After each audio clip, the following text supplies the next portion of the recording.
Hello students, how are you everyone? Welcome to our channel Podila's Maths Teachers, and don't forget to subscribe our channel. Today we are going to start first with index in our 10th class maths portion. Okay, index. In this index you can observe our paper 1 chapters and paper 2 chapters. In our paper 1 chapters there are totally 7 chapters, and that chapter names I am given here. First chapter, real numbers, sets, polynomials, pair of linear equations in two variables, quadratic equations, progressions, coordinate geometry. Okay, and paper 2 chapters are similar triangles, tangents and secants to a circle, mensuration, trigonometry, applications of trigonometry, probability and statistics. Is it clear to students? So don't forget to write this in your front page. Okay, and today we are going to start our chapter 1, real numbers. Okay, chapter 1, real numbers. First of all, we need to know what are real numbers. And real numbers are the combination of rational and irrational numbers. Okay, and here I am giving definitions of rational and irrational numbers. Just note down in your notes. First, rational numbers. A number which is in the form of p by q and the condition is q not equals to 0 is called a rational number. Means any fraction number you can take it as a rational number. Why I am saying here the condition q not equals to 0? Because if the denominator q value becomes 0, then that whole fraction value becomes a undefined value. So that's why we have to take q value greater than 0, not equals to 0. Okay, and a rational number can also satisfy the terminating and recurring or non-terminating numbers. So just I am giving a small definitions of what is terminating and what is recurring or non-terminating numbers. Okay, now just try to understand the definitions here. Terminating, if the decimal value is not repeating. Once again, if the decimal value is not repeating, then that number is called here terminating. See the example I am given here. 1 by 2 is equals to 0.5. So you can observe by dividing 1 by 2 value you can get 0.5.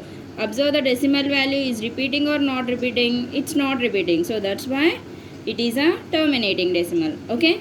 Next, recurring or non-terminating values. So if the decimal value is continuously repeating, okay, if the decimal value is continuously repeating, then it is called non-terminating numbers. For example, see here 10 by 3. If we divide this 10 by 3, you will get 3.3333 and so on.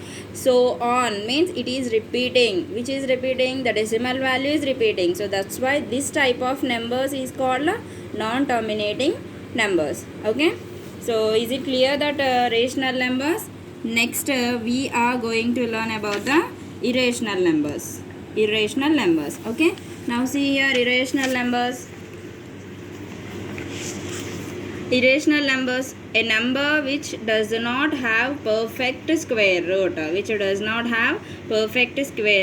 that number is called an irrational number. See, for example, root 2, root 3 and so on. These numbers are not having any perfect square roots. Okay, so that's why this type of numbers are called here irrational number. And an irrational number can satisfy non-terminating and non-recurring numbers. So what is non-terminating, non-recurring? For example, see here 1.0100100001. So like these numbers are called here non-terminating and non-recurring numbers. Okay, up to here I think everyone is understanding. And next we are going to learn a very important lemma. Means a proven statement which is used to prove another statement. It is also called formula. Okay, one important formula is Euclid's division lemma. So what is the condition in that? See here, A is equals to BQ plus R, where 0 greater than or equals to R and less than B. Why I am saying this greater than or equals to?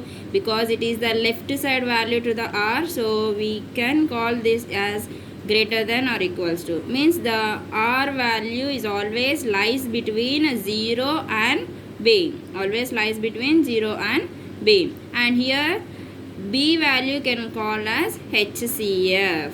Okay. Why I am writing this statement you can understand from the following examples. Okay, first see the denominations of the condition. So A is equals to dividend, B is equals to divisor, Q is equals to quotient, R is equals to remainder. Okay, now see one small example. 6 by 2. By dividing these values, 2 3s are 6 and the remainder is 0. So from this example I am writing the values. A is equals to 6, B is equals to 2, Q is equals to 3 and R is equals to 0. Okay. Next, why we have to do this Euclid's division lemma? Because we have to find the highest common factor is nothing but HCF. Okay, so this Euclid's division lemma is basically used to find HCF. See the example I am giving here, HCF of 8 comma 12.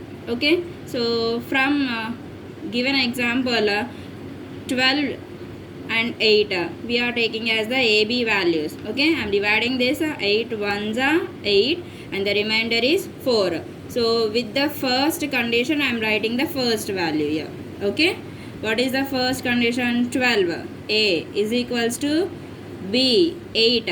So from this B is 8 into Q. Q means quotient 1 plus R. R means remainder. Remainder is 4. Okay, this is the first step. And next step here the remainder is not becoming 0, so that's why we have to do the second step by taking 4 as dividend and 8 as divisor. Okay, so now see here again I am dividing 4 2s are 8, remainder is 0. The second conclusion step, 8 is equals to 4 into 2 plus 0. So from this B value is 4, that's why HCF is also 4. Why we are taking this? If the remainder is 0, then only we have to take B as HCF. If not, again we'll continue like this. Okay. So my maths teacher and homework problems kabatti once note down your homework problems. First question, do this question. Find Q and R for the following pairs of positive integers A and B satisfying the condition A is equals to BQ plus R. Roman number 1, A is equals to 13, B equals to 3, A equals to 80, B equals to 8, A equals to 125, B equals to 5, A equals to 132 and B equals to 11. And the second question, again from do these questions, find the HCF of the following by using Euclid's algorithm, means Euclid's division lemma. So from this also I gave 4 questions and these 4 questions I given the answers also. And one exercise problem I am giving 1.1. From 1.1 I am giving the question. Again we have to find HCF by using Euclid's algorithm. This one also I am giving solutions, answers I am giving. Why? Because some people are not having textbooks, that's why I am giving solutions also. So don't forget to do your homework and follow my channel. Thank you.